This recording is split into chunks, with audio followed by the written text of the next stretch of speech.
मी काय म्हणते, गणपती बाप्पा खूप सारा पाऊस सोबत घेऊन आलेत आमच्याकडे. तर बघा ना, वातावरण इतकं थंड झालं आहे ना की सकाळी लवकर उठूच वाटत नाही. उठलं तरी टाईल्सवर पाय ठेवला जात नाहीये, इतकी थंडी पडली आहे सध्या आमच्याकडे. मुलांना तर उठावंच लागतं स्कूलसाठी. बघा ना, अवनीतचा जुगाड, थंडीही वाजतीये आणि उठूही वाटत नाहीये. बघा तर कसा बसलाय तो.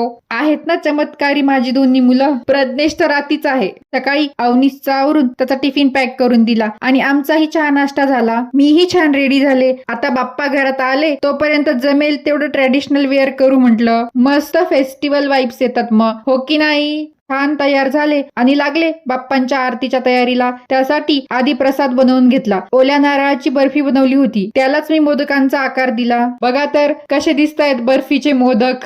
इझी अँड सिंपल रेसिपी आहे. नंतर मार्केटमध्ये फुलं आणलेली होती. बाप्पांसाठी हार बनवायला घेतला. 2 हार बनवले मी, एक आपल्या बाप्पांसाठी आणि एक कलशासाठी. कलश की कळस ते तुम्हीच सांगा मला. आपण तर मराठीत कळस म्हणतो. बघा छान झालेत ना दोन्ही पण हार. छान ताजी टवटवीत फुलं मिळाली होती सगळ्या कलरची.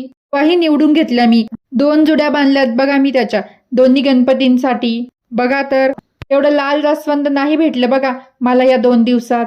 बघा कसे झालेत हार. बाप्पांची सेवा करण्याचा हा उत्साह काही वेगळाच असतो ना. डेलीच्या कामातनं 30 मिनिटं वेगळी काढून बाप्पांसाठी हे सर्व करण्यात खूप समाधान वाटतं. आणि तेही सगळं आपल्या हाताने केलं की, हो की नाही? तुम्हालाही जाणवत असेल ना हे सर्व. कारण आपण बाप्पांना आमचे बाप्पा, आमचा गणपती असं म्हणतो.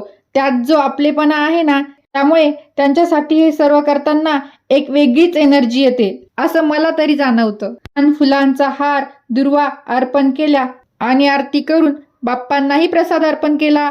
बघा तर मी केलेल्या फुलांच्या हार मध्ये किती छान दिसतायत माझे बाप्पा. तू सुख करता, तू दुःख हरता, मोरया मोरया गणपती बाप्पा मोरया. तर असा होता डे 2 विथ बाप्पा.